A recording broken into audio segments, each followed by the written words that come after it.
బాలకృష్ణ గారు అయితే ఇప్పుడు వరుస హిట్స్‌తో దూసుకెళ్తున్నారని చెప్పాలనమాట. సో, రీసెంట్‌గా వచ్చిన 'డాకుమార' సినిమా కూడా చాలా పెద్ద హిట్ అయిందనమాట.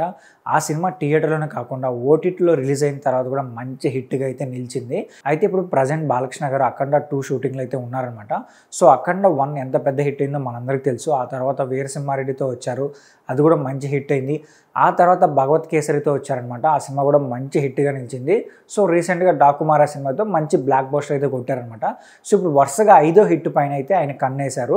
సో, 'అఖండ 2' సినిమా పైన మంచి ఎక్స్‌పెక్టేషన్స్ అలాగే బజ్ ఉంది కాబట్టి సో, ఖచ్చితంగా ఈ సినిమా అయితే మాత్రం పక్కాగా హిట్ అవుతుందని చెప్పి ఫ్యాన్స్ కూడా బాగా ట్రస్ట్ చేస్తున్నారు. బికాస్ ఏంటంటే బోయపాటి శ్రీను గారు అలాగే బాలకృష్ణ గారి కాంబినేషన్‌లో వచ్చిన ప్రతి సినిమా బిగ్గెస్ట్ బ్లాక్ బస్టర్‌గా నిలిచాయన్నమాట. సో, ఇప్పుడు 'అఖండ 2' సినిమా కూడా పెద్ద హిట్ అవ్వబోతుంది. సో, అందులో ఎటువంటి డౌట్ అయితే లేదని చెప్పి ఫ్యాన్స్ అయితే ఫిక్స్ అయిపోయారనమాట. అయితే ఈ సినిమాకి సంబంధించి బిజినెస్ అయితే భారీగా జరుగుతుందని చెప్పి కూడా ఒక న్యూస్ ఉందనమాట.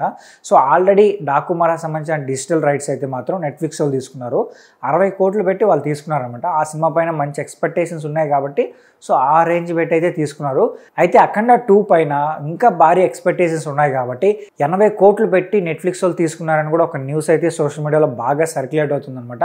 సో, ఈ మూవీ నుంచి 'అఖండ 2' నుంచి పోస్టర్ రాలేదు, అలాగే టీజర్ కానీ, అలాగే ట్రైలర్ కానీ, అలాగే సాంగ్స్ కానీ ఏమీ రాకుండానే ఆల్రెడీ ఈ సినిమా పైన మంచి బజ్ అయితే క్రియేట్ అయిందనమాట. ఆల్రెడీ ఈ సినిమా పైన మంచి బిజినెస్ కూడా ఆల్రెడీ స్టార్ట్ అయిపోయింది. So, if in case posters కానీ, టీజర్స్ కానీ, ట్రైలర్స్ కానీ, అలాగే ప్రమోషన్ ఈవెంట్స్ కానీ ఇవన్నీ జరిగితే మాత్రం ఈ సినిమా బిజినెస్ అయితే 300 కోట్ల వరకు వెళ్ళొచ్చని కూడా ఒక న్యూస్ అయితే సర్క్యులేట్ అవుతుందనమాట. సో, ఈ మూవీకి అయితే ఆ క్యాపబిలిటీ ఉంది. కాంబినేషన్ పైన అంటే బాలకృష్ణ గారు, బోయపాటి శ్రీను గారి కాంబినేషన్ పైన మంచి ఎక్స్‌పెక్టేషన్స్ ఉన్నాయి కాబట్టి సో, పక్కాగా ఎంత పెట్టైనా ఈ సినిమాని అయితే తీసుకుంటారనమాట. సో, ఎంత పెట్టినా కూడా ఈ సినిమా అంత కలెక్షన్స్ అయితే రాబడుతుంది. అందులో ఎటువంటి సమస్య అయితే లేదు. అయితే ఈ మూవీ ఫైనల్‌గా ఎంతవరకు బిజినెస్ చేస్తుంది అనేది మాత్రం సో, మనం వెయిట్ చేసి చూడాలి. అయితే మీరేమనుకుంటున్నారో కూడా కింద కామెంట్ చేయండి. అలాగే వీడియో నచ్చితే మా ఛానల్ సబ్స్క్రైబ్ చేసుకోండి.